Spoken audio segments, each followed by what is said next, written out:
Okay, good afternoon everybody and welcome to Tottenham Hotspur's training ground for this media conference ahead of an Alzheimer's Society International between England and Belgium at Wembley Stadium tomorrow night, joined by Gareth Southgate and ahead of winning his 50th cap for England, Declan Rice. Before we get underway, just a reminder that if we can keep the first round of questions to 3 questions each, just to ensure a fair spread across the room. And we'll get under with Rob when you're ready. Gareth, good to see you. Your squad's been decimated by injuries, hasn't it? I mean, before you even able to pick a squad and since as well. But we did see Jude Bellingham, Cole Palmer and Jordan Henderson out there training. Can you update us on the squad fitness generally? But are those 3 specifically able to play 90 minutes, do you think, tomorrow night? Hendo, probably not. Cole is back into training, so yeah, that's possible. Jude, yeah, absolutely. You know, he had cramp the other day, so he's missed quite a bit of football recently. So actually, he's ready for games. Anybody else struggling? No, everybody else has come through training, as far as I know. Yeah. Okay, thanks. Declan, straight to you on the eve of this very special milestone. Huge congratulations for that first. I know you haven't quite done it yet, but we're hopeful. You got your first England start 5 years ago today against Macedonia. So 50 caps in 5 years is pretty extraordinary, really, especially when you're still only 25. What's the journey been like for you, and how important is this England for you? So important. I think I've grown so much as a player and as a person since I first come into the group at 19. Was probably a bit of a nervous player when I first come into the England squad. But as time's gone on, you know, and I've played more Premier League games, more games at higher levels, big major tournaments. I think I've grown in stature in this side, and you know, I've enjoyed every single moment of it. You know, 50 caps is, you know, it's a pinch me moment. You know, it's going to be an honour tomorrow night, and yeah, I'm really looking forward to it. You've become an integral part of the team for both your club and your country. And of course, they're both trophy hunting this season as well. By my reckoning, you've played 45 games already this season, with the business end still to come, and the Euros in the summer. That's more than anybody else in this England squad, by the way, 45 games. Do you feel that weight of pressure and the importance you are for both club and country? And do you ever worry about burnout? Not at all. You know, I absolutely love it, to be honest with you. I think my first few seasons at West Ham, I played a lot of games back to back, got used to playing European nights and then playing on Sundays, so like 3 games a week, coming away on international breaks. So I absolutely love it. Every time you put on the shirt, whether it's for England, Arsenal, it's an absolute honour, and I want to play as many games as possible. You know, when I get to the end of my career, I want to look back and say that I've played X amount of games, and you know, hopefully have a long list of trophies to come with it as well. Alex. Hi Gareth. Ollie Watkins started the match the other night against Brazil, so is the match against Belgium Ivan Toney's chance to show what he can do? Yeah, Ivan will be involved in the game for sure. So yeah, I have to say with everything that's happened, the original idea of plan for the week is a little bit different in that we're probably finding out about more players, but also that's really helpful. It's been to see all of those players against high level opposition will help us to make better decisions moving forward. And the other night, Jude Bellingham got a lot of attention from the Brazil side, and you said he dealt with it very well and learned a lot of lessons. But is it also useful for the team to work out what to do when a creative player like that is targeted by the opposition? Yeah, well, I mean, I think Conor Gallagher got fouled as many times as anybody in the game, so it was a different sort of a game. I think in a competitive game there would have been more cards which would have stopped that. We could have ended up playing against 10 men, but in actual fact it was a better exercise for us to play against 11. So 11 against 10 would have disrupted the experience for us, and it meant that we were really challenged right the way through the game. And one for Declan, please. Hi, Declan.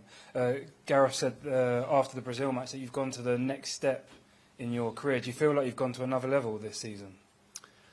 I think I've been playing consistently well throughout the season, for sure. I think my position's changed a lot in terms of what it was at West Ham compared to now, in terms of in a positional sense. It's very similar to what Gareth wants here, and everything seems to be starting to click together much more in that position. So look, there's still so much room for improvement, so many things I can get better at. But I'm really enjoying playing in the 6 and in the 8 as well, scoring goals. So I'm enjoying being flexible. Gareth, with Carl Walker injured, can you tell us who will be your captain and why tomorrow? Yeah, well, Declan is here. It's his 50th cap. He has great leadership experience already at a tender age, and I think it's a brilliant opportunity for some of our young players now to show leadership and to experience that, where some of our core group, Kane, Trippier, Walker, Maguire, not with us, so different feel about the group, different dynamic, and that's a great opportunity for other people to step up, to lead, to grow, and that's important because a lot of the players involved that are with the squad now, they're the future of the team as well for the mid and long term, and the more of those experiences they can have, that's really helpful for everybody. Declan, your reaction and how it will feel to walk out of that tunnel at Wembley, and your message to the fans who will be looking for a big showing before the squad's named. Yeah, look, it's speechless, to be honest with you. I'm absolutely lost for words. I think when he said to me last night I was going to be captain, I gave him a hug, shook his hand and said, thank you very much. I owe him a lot since I've first come into the team. He's always made me feel at home. I've always felt so comfortable playing under him, and like I said, I've really grown in confidence. So on my 50th cap to walk out of Wembley in front of my family, my friends, yeah, it's an absolute honour. I think you can see it by my face. A bit speechless, to be honest with you. Oh, actually, sorry. This is sponsored by the Alzheimer's Society today. For the match going out, sorry, I'm already losing my words. The players won't wear shirts on the back of their names on the back. Sorry, the players will not wear names on the back of their shirts if they come out of the second half for the Alzheimer's Society. Just like to say, as someone who's worked a lot with them, and how England have been so supportive to me and my family, how much it means to so many that sit around the telly and don't have words and don't have names. But what does it mean to you and your partnership of what you've been doing with them? Yeah, well, it's sadly probably a charity and something that we're all going to deal with family, with friends. It's an increasing reality of life that Alzheimer's, dementia is going to affect us all in one way or another. So it's been great for us to be able to raise the awareness of the charity, and I know lots of families who have benefited from that and who've had some really difficult experiences looking after their loved ones. You can't begin to imagine how much energy, how much emotion, how much time it takes to look after your family in those situations. So yeah, we're really pleased to be able to raise that awareness. Thank you. James? Hi, Gareth. You mentioned obviously the injury problems. Is this just a bit of a freak set of circumstances, or do you think this should maybe focus the spotlight on the debate about the number of English players that are kind of eligible to you? Because that debate's sort of gone a bit quiet in the last few months. Yeah, I don't think that's for now. It's for us to make the best possible decisions with the players we have available, and you can't worry about what we haven't got. You've got to move forward. So yeah, there's a lot of different reasons for those injuries as well. I think it's more complex than just, you know, people are looking back to a Winter World Cup, but every individual situation is different, frankly. So, yeah, it's an incredible number that are unavailable to us. Haven't experienced that before. But as I said earlier, that means there's opportunities for other people, and we saw against Brazil people really step up and take those opportunities, which is great for us as well. Do you worry, though, about the load that some of your players are going to have going into the summer? Because you work so hard in past summer tournaments at giving them a break and making sure they are fresh, but you're not going to have that time this summer, are you? Well, our plan is still to give players time psychologically to recover, which is the biggest aspect, I think, at that time of the year. We're always mindful how we manage the players, and again we have to adapt our plans to whatever happens. We've had clubs in the Champions League finals before. We had a World Cup with only 4 or 5 days prep last year, so it is increasingly challenging at international level. But as I said, we've got to make the best possible decisions with the hand we have. And given it will be a bit of an experimental lineup tomorrow, and you're obviously working towards the summer, how important is it that the fans at Wembley tomorrow sort of stay with the team and keep that bigger picture in mind? Well, I think they did. You know, watching the game back, 75 minutes or so, national anthem was being sung. I think people in the stadium recognised we had young players coming onto the pitch. We were still playing really well. We were actually comfortable in the game, in control of the game, and of course one devastating counter-attack changed all of that feel. So what we've had to say with the team is look at all the aspects of the game that we did really well, and there were lots. But of course in that final third we didn't produce that moment of quality, the final pass, the final cross, the finish. And ultimately that's where you win matches, and against the very best you're not going to get a lot of chances. You might get 4 or 5 shots on goal in one of those really big games. They were the same. It was the same the France-Germany game when you look through it. So you have to be clinical in those moments at both ends of the pitch. The fans were supportive. There were a few paper planes thrown, though. Did the paper planes bother you? Yeah, but I saw a couple of those after about 10 minutes. So, yeah, I'm not a big paper plane man, so I couldn't look at the designs to pick up any tips. But yeah, I don't know. It's we've had that throughout. I don't think it always reflects the game. I think yeah, people can do as they please with their paper planes. And you talked before about the sort of lack of number 6s available to you. Does it complicate things at all for you that probably the best option sitting to your left is often playing as an 8 as well as a 6 for Arsenal? Does that change anything or make it? No, it's brilliant for him. We know it's something he's capable of. He is a good finisher. You know, we've seen that in training sessions that we've had. Clearly, when Calvin's been available and playing at a high level, he's given us another option as a 6, and we're trying to find. You know, Hendo has done that as a 6, but not available to us this time. So we know that he can play it in a more advanced role, Deck, but he's also improved so much as that 6. You know, training, I think, with good players every day, working with his coach at his club on those receiving areas, on the timing of making himself available to be available behind the pressure. So you can see his game maturing in that aspect, which of course we benefit from as well. And just one to Deck, if I can, on that. Congratulations on the 50th cap tomorrow. What are the challenges between switching between those 2 roles for 6 and 8, and does it change anything when you come back to England and play more as a 6?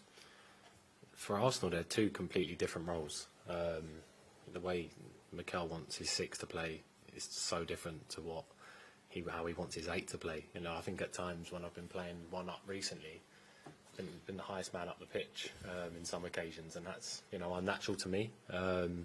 But I've been learning, and I've been really, really enjoying it. I've said all along, I think my strongest position is 6. That's where, you know, I've built my career. That's where I feel really confident.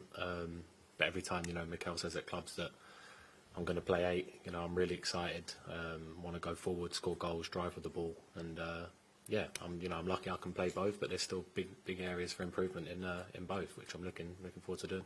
Thank you. Good luck. Thanks, James. Jack Pibrock. Hi, Declan. Can you just expand a little bit on what specifically you've learned with Arsenal that you can take into your international career? Yeah, I think just, like I said, the way our manager at club wants his number 6 to play, I think, you know, you look at the best 6s in the world, obviously Man City, Rodri, arguably the best, how he plays, how he's always central, how he always connects between the back line and the forward players, how he's always in the middle of the pitch, you know, you're always trying to learn and, you know, be that main player. A lot of the play comes through me, and it's about being present and always wanting the ball, and I think the more I've played this season under Mikel, you know, I've gained that confidence, and, you know, I've got better every time he's asked me to do it. And Gareth, since how does Declan's evolution compare to what you first envisaged when you brought him into the team in 2019? Well, first we had to convince him that it would be a good decision, and I think that's been borne out by the tournaments we've been in and the huge matches he's played in. I mean, if I think back to some of the early big games, which almost every match was the biggest game of his life. Now he's won a European trophy. He's now involved with big matches at his club, as has been said, in the run-in, and still in the Champions League. And of course, still huge matches with us as well. So he was a converted centre-back at that time, I would say, and slowly he's learning to stay higher and higher, you know, not needing to come outside the press to receive, not requiring as much time with the ball to make decisions. He's always had good techniques, but some of it is just being in that orientation of the field more regularly and getting a feel of it and playing in there, and the more touches you get, the more hours you spend, and the more you can master it. But there is obviously, as he says, this technical detail and tactical detail as a 6, as an 8, as a centre-back that's completely different. So it's that 360 game that the very best in those positions are really aware of. He's got one at his club in Jorginho, Rodri, of course. So they've been doing it all their lives. Dec's a little bit more converted into that, and he's doing brilliantly with it. And did you sense leadership potential in him the first time you saw him? Yeah, no question. You get a feel for a human being, and often their family play a big part in that.